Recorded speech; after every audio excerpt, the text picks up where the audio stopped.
People often ask me how I became the wisest man in business, as if there were a secret formula hidden somewhere between the pages of a finance book or whispered in the back rooms of Wall Street. The truth is far less glamorous. I didn't stumble upon wisdom. I accumulated it the hard way, one mistake at a time, over many decades of watching human folly repeat itself. If you live long enough, pay attention, and avoid self-delusion, you eventually earn a kind of scarred clarity about how the world really works. Most people never get there because they spend their lives chasing shortcuts, pretending to know more than they do, or letting emotion drive decisions that require reason. What I did was simple. I learned to think rationally when everyone else was busy being emotional. Wisdom in business, or in life, isn't about being clever. It's about being consistently sensible in a world that rewards temporary madness. If there's one thing that separates the wise from the foolish in business, it's rational thinking, not intelligence.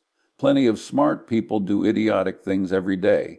It's rationality, the ability to look at facts without letting your emotions or ego interfere. That's harder than it sounds, because human nature is wired for bias. We like to think we're logical creatures, but most of us are simply rationalizing our emotions with logic after the fact. The first step toward wisdom is realizing that. When I was young, I watched people destroy themselves financially not because they lacked opportunity, but because they lacked temperament. They'd chase the latest fad, get swept up in greed when prices rose, and panic when they fell. It's a predictable pattern.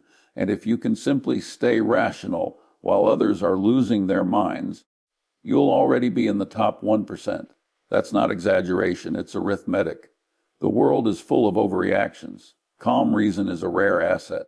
Rational thinking isn't about being emotionless. It's about understanding when emotion is clouding your judgment. It's the discipline of asking, what's really true here? And being brutally honest with yourself about the answer. You don't need a PhD for that. What you need is a habit of reality-based thinking, of refusing to believe something just because it feels good. Most people will go through life defending beliefs they never examine closely.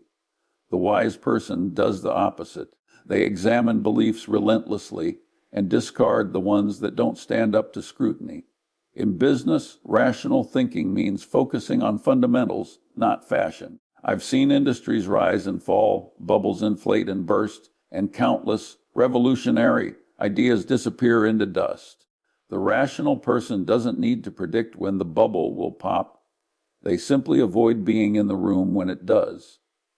That alone saves you a lifetime of grief. One of the hardest parts of being rational is resisting social pressure.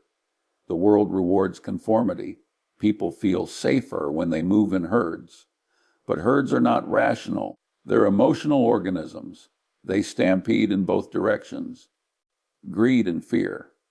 The moment you let the crowd set your compass, you've surrendered your ability to think independently. Wisdom requires the courage to look foolish in the short term while being right in the long term.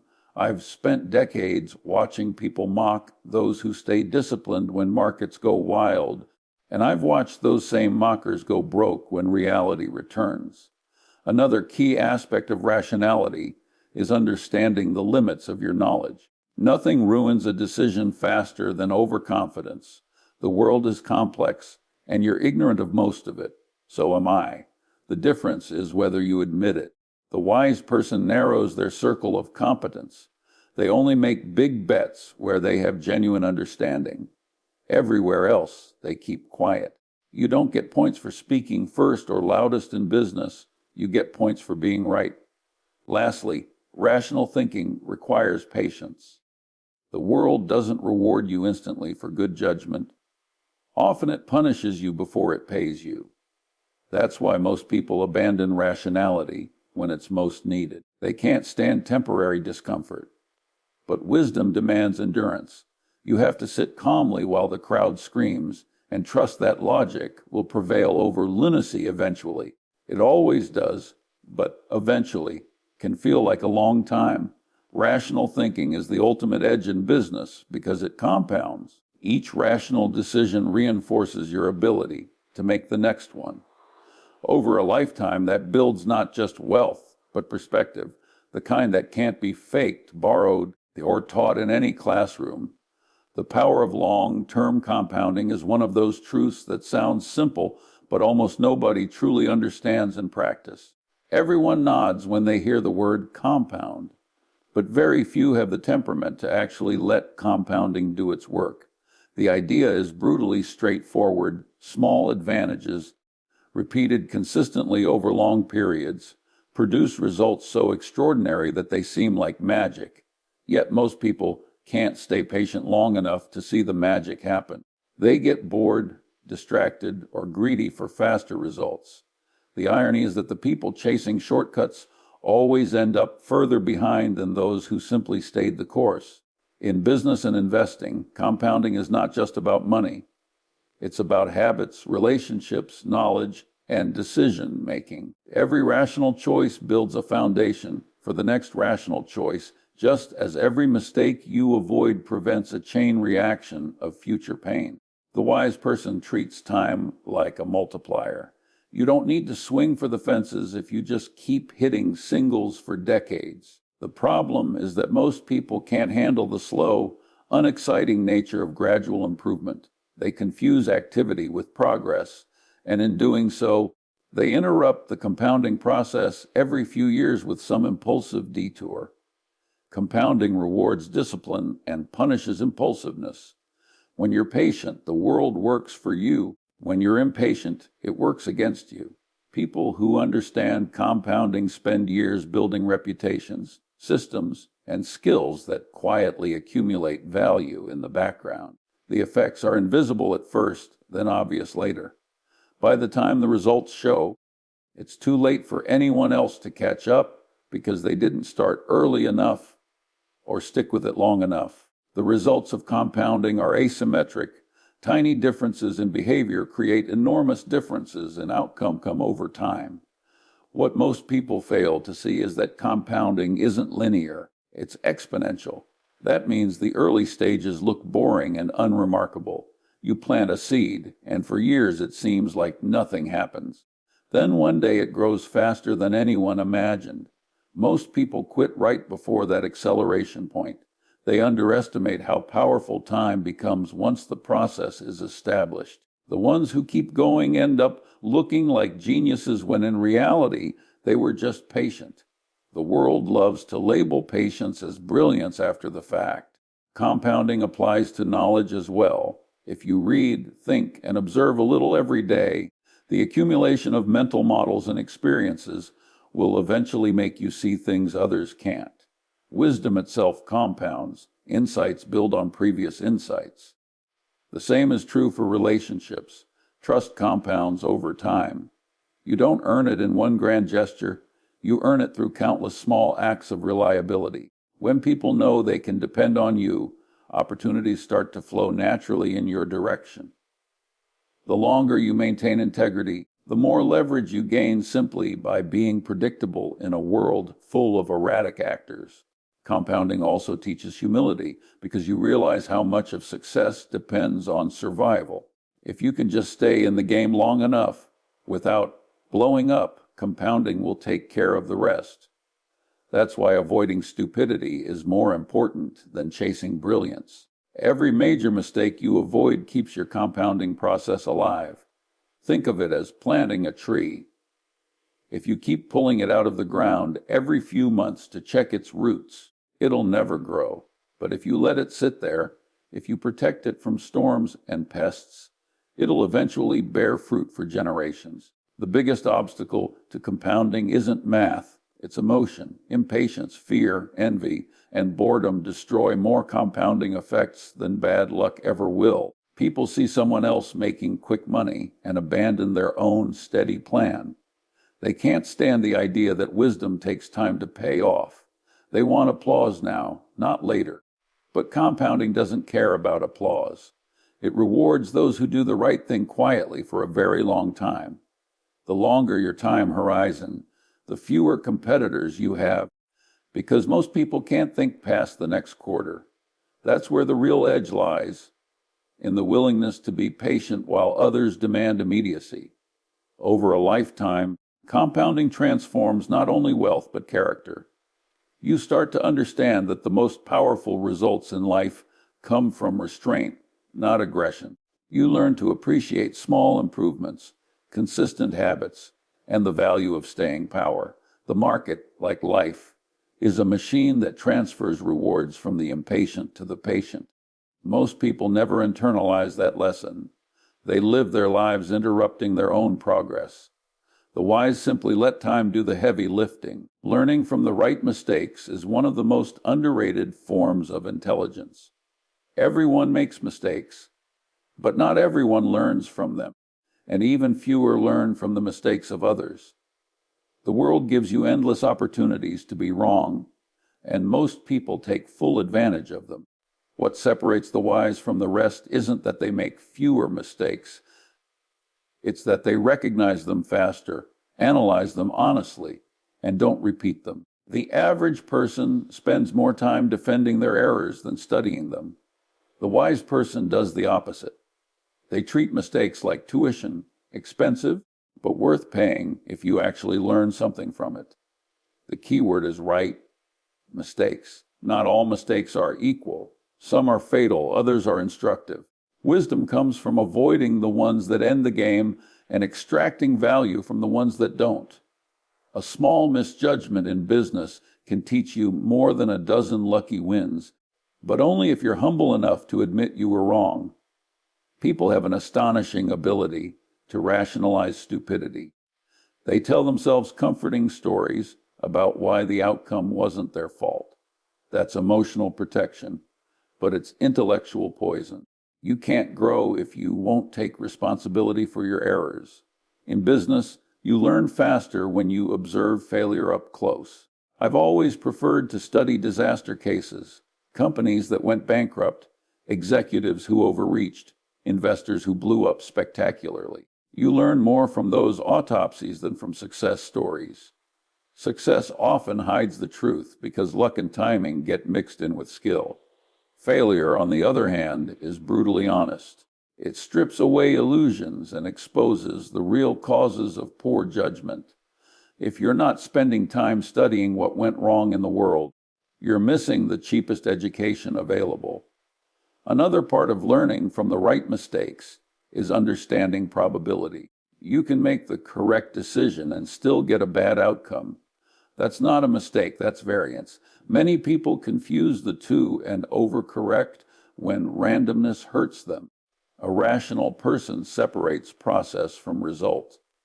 They don't beat themselves up for bad luck, but they also don't give themselves too much credit for good luck. The goal is to improve your decision process, not chase outcomes. If your reasoning was sound, keep using it. If your reasoning was flawed, fix it before the next round. Wisdom is cumulative only when reflection is honest. Pride is the biggest enemy of learning. The smarter someone is, the harder it becomes for them to admit mistakes. They start believing their own brilliance will protect them from error. It never does. The graveyard of business is filled with highly intelligent people who refuse to course correct. Intelligence without humility is just arrogance in a tuxedo. You need enough self-awareness to say, I was wrong, and here's why. That sentence is worth millions if you mean it. The sooner you can say it, the more likely you are to stay solvent and sane in the long run. One of the most valuable habits is keeping a record of your mistakes, writing them down, reviewing them, and identifying patterns. You start noticing recurring blind spots, overconfidence, emotional attachment, poor timing, bad partners. When you document your errors, you remove the fuzziness of memory. People have selective recall. They forget how convinced they were of a bad idea once it fails. Writing forces honesty. Over time, those notes become a personal textbook in how not to behave foolishly. Learning from others' mistakes saves enormous time and pain. You won't live long enough to make them all yourself, so you might as well borrow the experience. History is a laboratory filled with experiments already run at someone else's expense. The patterns repeat, booms and busts. Hubris and downfall, greed and regret. The people change, the mistakes don't. The best investors and business people I've known are obsessed with studying failure. They treat it as a map of landmines to avoid rather than a collection of anecdotes. The right mistakes are the ones that hurt enough to get your attention, but not enough to destroy you. That's where the learning happens. You can't gain wisdom from comfort. You gain it from friction. Pain is the feedback mechanism of growth. But pain alone doesn't make you smarter. Reflection does. If you feel the sting but never analyze the cause, you'll just repeat the same blunders in a different costume. The real payoff comes when you turn regret into insight and insight into better judgment. That's the compounding effect of learning. Each mistake, properly studied, improves your future decisions just a little bit. Over time, that adds up to something extraordinary, practical wisdom built on a foundation of errors survived, examined, and remembered. The value of inversion, avoiding stupidity before seeking brilliance, is one of the most effective ways to think clearly in a complicated world. Most people try to get ahead by looking for clever answers, but the truth is, avoiding dumb mistakes will get you further than any burst of genius. The world rewards people who consistently stay out of trouble, not those who occasionally act brilliantly. If you can simply avoid being stupid, you'll naturally end up looking smart. That's how compounding works in judgment. Each avoided disaster keeps your future intact, and that alone separates you from the majority who keep stepping on the same rakes. Inversion means flipping a problem on its head and asking the opposite question. Instead of asking, how can I succeed? Ask, what would guarantee failure? Instead of asking, what should I do to be happy? Ask, what would make me miserable? It's a method that forces you to confront your blind spots. Human beings are much better at spotting obvious stupidity than identifying subtle brilliance.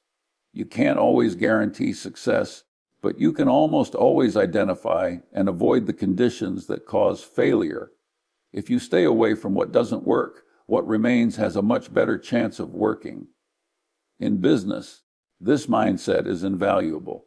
Before launching any venture or investment, the first thing I do is list all the ways it could go wrong: bad partners, bad timing, too much leverage, poor incentives, or overestimating demand. By identifying the failure modes first, you reduce the risk of ruin. Most people skip this step because it feels negative or pessimistic, but that's exactly why they fail. Optimism without realism is a form of delusion. Inversion isn't about being cynical, it's about being practical. You prepare for the downside so you can survive long enough to enjoy the upside. Avoiding stupidity also means resisting the urge to complicate things. People love to over-engineer solutions because complexity feels intelligent. But in reality, complexity is where stupidity hides. The simplest explanation or system is usually the most robust. When things get complicated, they break in ways you can't predict. Wise thinkers strip problems down to their essence and keep them that way. They know that every additional layer of sophistication increases the odds of hidden risk. The world doesn't reward you for difficulty, it rewards you for clarity. Ego is another major obstacle to inversion. People hate admitting they could be wrong, so they don't ask inverse questions that might expose their weaknesses. They're afraid to confront the truth, that they might be standing on shaky ground. But the person who constantly asks, how could I be wrong here, develops a kind of intellectual resilience that others don't have. When the storm comes, they've already tested their ideas. The market, nature, and life itself are brutal teachers. They punish arrogance without mercy. Avoiding stupidity starts with humility. Inversion also protects you from the illusion of control. You can't predict everything that will happen, but you can control your exposure to obvious danger.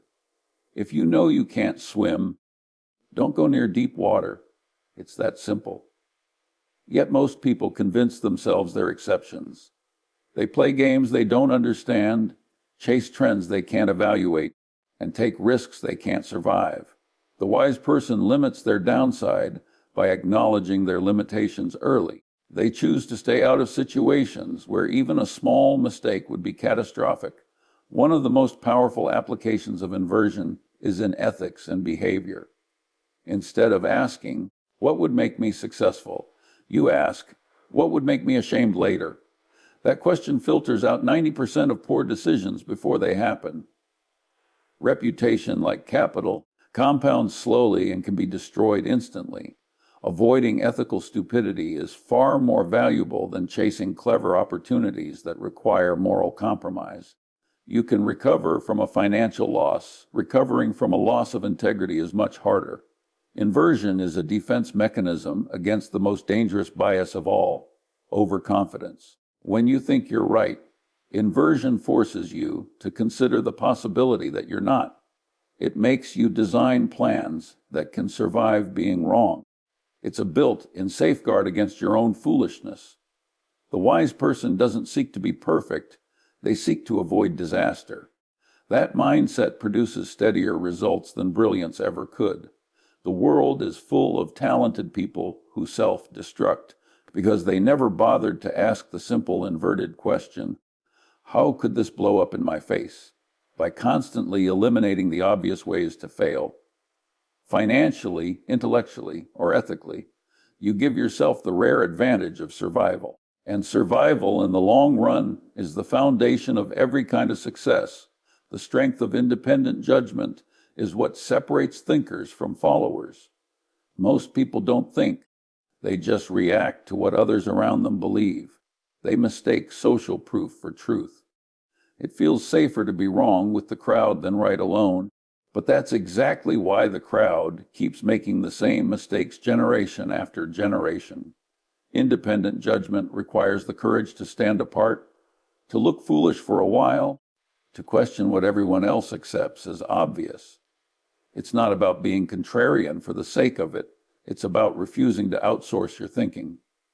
In business, independent judgment is a superpower because most decisions are made under uncertainty. When everyone is chasing the same trend, prices rise, risks get ignored, and collective madness takes over. The person who can calmly step back, evaluate facts, and say, "This doesn't make sense," will always have an advantage. That's not arrogance, it's discipline. You don't need to be smarter than the crowd. You just need to be more rational when the crowd loses its mind. Developing independent judgment takes time and deliberate effort. You have to expose yourself to different viewpoints, read broadly, and build a latticework of understanding that isn't tied to current fashion. You also have to become comfortable with temporary isolation. The world won't applaud you for thinking differently until you're proven right, and by then, the applause won't matter. The ability to hold your ground when everyone else disagrees is one of the rarest and most valuable traits in business or life. It protects you from herd-driven stupidity and allows you to see opportunities that others overlook. The goal isn't to always be right. It's to think for yourself, act deliberately, and remain sane in a world that rewards conformity over clarity. The humility to keep learning is the cornerstone of lasting wisdom. The moment you think you know everything, the world starts teaching you lessons the hard way. Knowledge is a moving target, and the pace of change in business makes arrogance fatal. The smartest people I've known were never the ones showing off what they knew. They were the ones constantly updating what they believed. They understood that the half-life of knowledge is short, and yesterday's truths can quietly turn into tomorrow's traps. Humility isn't weakness, it's awareness of reality. The world is infinitely complex, and even the most experienced among us only ever see a small part of it. Keeping a student's mindset allows you to adapt. The people who fall behind are the ones who stop questioning themselves. They become prisoners of their own success, mistaking a good run for permanent superiority. Every new era punishes that attitude. Technology changes, markets shift, incentives evolve, and suddenly the old playbook doesn't work anymore. The humble person survives because they're willing to discard outdated ideas before the world forces them to. They know that clinging to what once worked is just another form of ego. Learning also means listening to people younger than you, to people who disagree with you, to data that contradicts your assumptions. It's uncomfortable, but discomfort is where growth lies. Most people listen only to confirm their opinions. The wise listen to challenge them. They collect mental models from multiple disciplines, not because they want to sound intellectual, but because they know complex problems rarely have one-dimensional solutions. A business leader who refuses to learn from psychology, history, and basic human behavior is flying blind, no matter how sharp their spreadsheets look. Humility makes learning sustainable. It keeps your ego from getting in the way of improvement. When you admit ignorance, curiosity naturally follows, and curiosity compounds faster than pride ever could. The people who age well in business are those who never stop asking questions. They remain fascinated instead of defensive, adaptable instead of rigid. The longer you stay genuinely curious, the less likely you are to be blindsided by change. The world keeps evolving, and the only way to stay relevant is to keep learning faster than it does.